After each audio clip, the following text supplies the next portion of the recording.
रहीम अस्सलाम वालेकुम गाइस, कैसे हैं आप लोग? ठीक ठाक हैं। उम्मीद है आप लोग बिल्कुल ठीक होंगे, अपने घर में होंगे और यकीनन अपने सराउंडिंग्स में जो लोग हैं उनका भी ख्याल रख रहे होंगे। अच्छा, आज मैं आप लोगों के साथ एक बात करने आया हूँ। एक कंसर्न है जो कि एक दफ़ा याद होगा, शुरू में मैंने आप लोगों के साथ जब अपनी फ़र्स्ट कॉन्वर्सेशन शुरू की थी तो वो एक कंसर्न ही के साथ की थी। तो आज भी मैं एक कंसर्न ही के साथ आपके साथ एक बात करने जा रहा हूँ।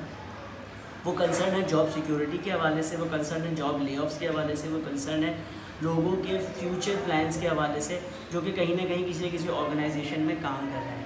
अच्छा, आज जो मैं बात करूँगा वो दो पर्सपेक्टिव है। पहला पर्सपेक्टिव तो वो है एम्प्लॉयर का और दूसरा पर्सपेक्टिव है वो है एम्प्लॉय का।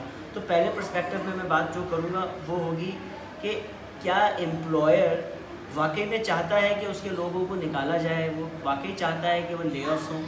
मेरा नहीं ख्याल, इसलिए कि मैं खुद एक एचआर प्रोफेशनल हूँ। मैं खुद भी ये डिसीजन लेते हुए बड़ा सोचता हूँ कि यार ऐसा करना बड़ा मुश्किल होता है। और दूसरी बात ये है कि अगर किसी एम्प्लॉयर से पूछें, किसी सेठ से पूछें, तो सेठ आम तौर पे बड़े वाइज होते हैं, बड़े समझदार होते हैं। तो वो कभी भी नहीं चाहेंगे कि एक सिस्टम चलता हुआ जो उनको प्रॉफिटेबल भी हो, उनके लिए बेनिफिशियल भी हो, और वो इसे किसी भी वजह से इतनी आसानी से उसे कोलैप्स होने दो या इसको किसी भी अंदाज में उसको डिसकंटिन्यू करें। लेकिन यकीनन उनकी कहीं ना कोई ऐसी मजबूरी होती है तो ये फ़ैसले उन्हें लेने पड़ रहे हैं। मैं फेवर नहीं कर रहा, मैं एक सिचुएशन बता रहा हूँ कि कोई भी इंसान नहीं चाहता कि किसी भी इंसान को बेरोज़गार किया जाए, क्योंकि हर इंसान को कहीं ना कहीं खौफ खुदा रहता है, कहीं ना कहीं खौफ खुदा होता है।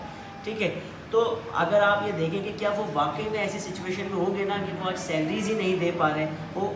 अच्छा, एक तो ये होता है ना कि सैलरीज नहीं दे पा रहे, सैलरी के अलावा और भी तो एक्सपेंसेस है ना, वेंडर्स की पेमेंट्स होती हैं, इसके अलावा और ऑपरेशनल एक्सपेंसेस होते हैं, तो वो भी उस एम्प्लॉयर को देने होते हैं। तो आप ये देखें, वो कहते हैं ना कि मेरे जूते में पैर डालो तो पता लगे कि मेरे जूते में क्या है। दूसरा वो कहा जाता है ना कि कब्र का हाल तो मुर्दा ही जाने।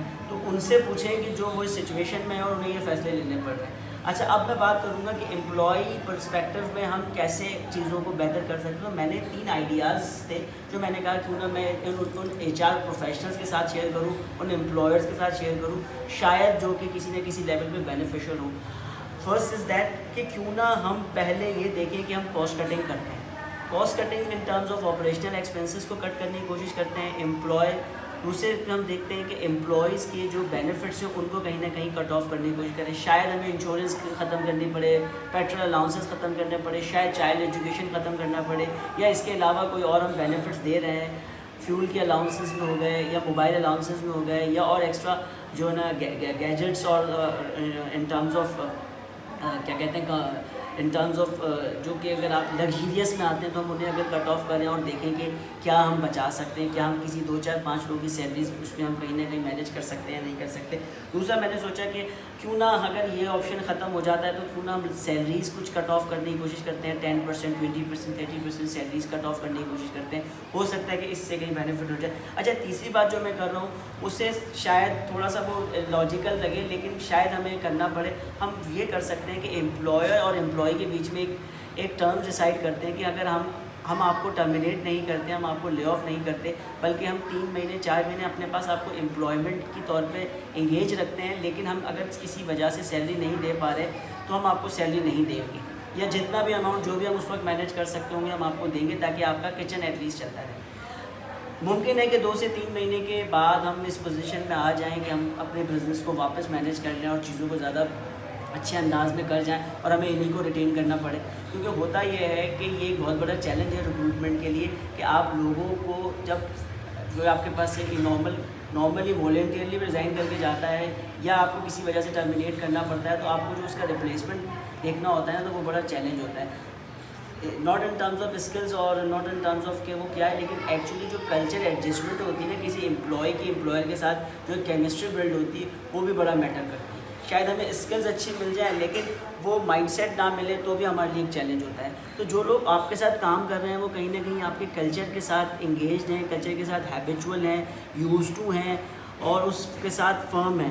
तो आई थिंक सो कि this is one of the big challenges if we actually if we terminate somebody and we have to rehire some other to replace someone in next few months, around months, 2 months, 3 months, 4 months, تو یہ بھی ایک بڑا challenge ہوتا ہے. تو یہ recruitment کا بڑا چیلنج ہے.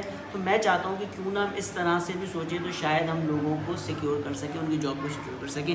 Thank you very much for listening me and watching my videos, and I want your reviews and your feedback on that کہ کیا آپ لوگ بھی ایسا سوچتے ہیں, اور اگر اس کے علاوہ بھی کوئی سجیشنز ہیں تو kindly do share with me and do share my videos so that most of the organizations and people can listen me and maybe this video or this idea can be helpful for others. Thank you very much. Stay tuned. Continue with me on LinkedIn, Facebook and my YouTube channel. Thank you very much.